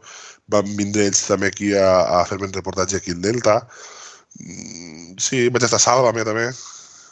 Sí, aquest l'he vist amb el Rafa Mora i el Kiko Matamoros. Sí. Clar, són coses que dius... Bueno, esta de Sálvame va ser més una... Jo tinc una part molt troll meua, o sigui, m'agrada molt la broma i m'agrada molt fer coses així una mica trambòliques. Llavors, quan me van proposar vaig dir, hòstia, quin puntasso, no? Portar l'Strongman a aquest nivell i damunt ser jo, saps? I no ho vaig dir a ningú, o sigui, no ho sabia ningú. I va ser una cosa que aquella tarda el meu mòbil treia fum. Perquè jo sabia que Sálvame era un programa que la gent lo mirava, però no m'imaginava que tant. No, molt, clar. I llavors va donar la casualitat que va començar Sálvame i ja estava jo en pantalla. I van ser com a uns 10 minuts en pantalla abans de jo començar a fer el que havia de fer. Clar, estos 10 minuts, la gent que ho va veure per WhatsApp, fiqueu Sálvame, que estàs jugant. No sé, saps? I es va començar a fer una bola que et dic que estava allí i veia el telèfon que tenia un company i s'estava tornant loco. Clar, i va ser, ja et dic, ni la meva família ho sabien. Sabien que anava a Madrid a un programa de tele, però no sabien res més. I va ser un puntazo de troll, de dir, hòstia, és que ja he estat a Sálvame. I ja et dic que va ser... Este lo vaig agafar per divertit. O sigui, me vaig divertir. Jo vaig pujar de Deltebre a Madrid rient i vaig baixar rient també, o sigui. Bueno, i també vas a llocs que et mous ja una miqueta per llocs que donen premis, no? Vas anar a Madrid al no sé què awards de... Sí. Bueno, sí, vaig estar just abans d'ahir a Madrid a una entrega de premis que es diu l'Avins Award, que és a nivell de creador de contingut audiovisual. Això. Clar, llavors, a mi de premis a nivell de Strongman me n'han donat, però a nivell de creador de contingut és el primer. I també, de fet, al discurs que vaig fer ho vaig dir que és molt important que hi hagi... Vas guanyar un premi? Sí. Sí, el creador de contingut més fort d'Espanya. Clar. Llavors, clar, però era no d'esport, sinó de creador de contingut. Sí. I en un any a TikTok he fet quasi 100.000 seguidors. Llavors, hòstia, això se veu que a este noi ho va veure i me va començar a seguir, m'ha seguit i bueno, me va nominar i la gent ha votat. Llavors, i ho vaig dir allí i ho segueixo mantenint. Que hi haga un Strongman, en aquest cas perquè sóc jo, però si l'any que ve aquesta categoria segueix i no la guanyo jo i la guanya un altre Strongman, que està apropant l'esport a les xarxes socials a la gent, doncs perfecte. Tot el que sigui crear contingut d'aquest esport perquè cada vegada més gent sàpiga que existeix, hi hagi més gent que vulgui practicar, doncs està benvingut. I quan jo vaig anar en això. Evidentment, tu estàs allí, fas contactes, coneixes a gent, és cert, te fas certa promoció personal, però ja et dic que és secundari la promoció personal. I allí hi havia grans creadors de contingut, o sigui, poder compartir una gala d'estes en referents totals, com pot ser un que es diu Tiparraco, per exemple. Sí. Clar, tu estàs allí amb ell i ell estava nominat a una altra categoria, però jo també estic nominat a uns premis que també està ell. Això és una injecció de moral a tema de xarxes socials que us, bueno, motiva molt. Hòstia, Tiparraco és un mite, hòstia. Sí, estava Tiparraco, estava Zoilo, lo que canta Maitana. Hi havia uns quants molt potents que jo pensava, hòstia, és que estic aquí en esta gent. També hi havia el jefe d'equipo, no? Sí, jefe d'equipo hem creat com un tàndem, perquè jefe d'equipo jo el vaig conèixer, no recordo com el vaig conèixer. Sí, jefe d'equipo va fer un vídeo a TikTok que sortia el Dandy de Barcelona fent esport a un gimnàs en un enano penjat atrás de la màquina. I jefe d'equipo estava donant-li ànimos. I clar, jo vaig fer un vídeo doblant-lo, explicant una mica. I ell va fer gràcia, me va contactar, vam començar a parlar i em vaig donar compte que Pedro Cayuela, que és el seu nom, és un tio molt interessant. O sigui, No dic que Ell no. és... la seva imatge de xarxes socials és molt loca, està molt loco, però quan comences a parlar amb ell te'n dones compte de coses que no t'ho esperaves. Estoy a tope jefe d'equipo, d'aquell vídeo al que és realment, hi ha una història. I m'han fet molt bones migues en seguida i he fet ja 3 o 4 events amb ell i molt, molt content, sí. Molt bé, molt bé. Hòstia, doncs molt interessant tot el que hem parlat, Joan. Portem, hòstia, gairebé 2 hores. Ara cap a dinar no toca, doncs? Tocarà un bon dinar ara? Sí, ara dinant la família, sí. Avui, jo pensava, dia 1 pel matí, què faré? M'aixecaré pronte, aniré a entrenar i després a les 11 estaré lliure ja i farem l'entrevista i tot això. I al final, ahir se'm va complicar. No has pogut entrenar avui, hòstia. No, aniré esta tarda. A la tarda. Entrenes cada dia o descanses un dia o 2, no? O què? Va molt per sensacions. Mira, la setmana passada vaig entrenar 2 dies, però perquè el primer dia m'he deixat destrossat de l'esquena. El segon dia vaig anar a entrenar i vaig veure que si seguia potser em faria mal i vaig decidir parar. Llavors, esta setmana vaig entrenar 1 dia, 2, i este seria el tercer. Va molt per sensacions, ja et dic. Hi ha setmanes que entreno 5 dies, que serà la setmana abans de competir, que m'obligaré a anar, perquè tinc que anar. I esta setmana és així més que no estan tan damunt de la competició, doncs tinc una mica més de màniga ampla per sensacions. Però clar, porto molts mesos ja fent la feina. Això t'ho pots permetre quan tens la feina feta i quan coneixes molt bé el teu cos i les preparacions, perquè això és un punt molt important. Abans, per exemple, si un dia no podia anar a entrenar, se'm feia una munt, no he anat a entrenar, no sé què. Ara ja et coneixes, ja saps quan has de parar, quan pots apretar. És que, clar, hi ha un procés d'autoconeixença que és molt important. Clar, un dia no vas a entrenar, però potser camines 1 hora, no? Diguéssim, per... Sí, o fas estiraments, o fas, no sé, qualsevol cosa. Abans descansava, per exemple, una setmana abans de competir. Tota una setmana de descans. Després vaig passar a només descansar 5 dies, després 4. Ara torno a descansar tota una setmana. L'última competició m'ha tocat descansar setmana i mitja perquè vaig agafar una passera, una grip intestinal, i que em va deixar, vaig perdre 4 quilos abans de competir. Me pensava que seria un desastre i vaig guanyar la competició. Clar, i te'n vas donant compte de coses, hòstia, vale, sí, he perdut pes, no he entrenat, però he descansat més. El sistema nerviós va arribar més descansat.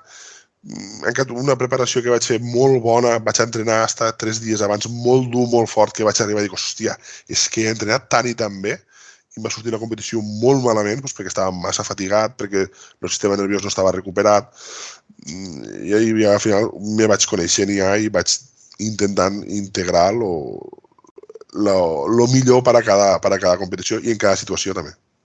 Que guai, tio, que guai. Doncs, tio, felicitar-te per tot el que fas, tio. Espero que guanyis, que tornis a ser campió d'Espanya. Què serà ara el gener o el febrer, doncs, serà? Gener, 28 de gener.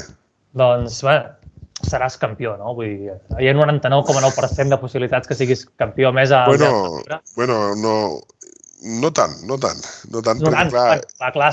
Hi ha rivals que poden guanyar, clar. Hi ha rivals que poden guanyar i la preparació se complicarà molt més a partir d'ara i...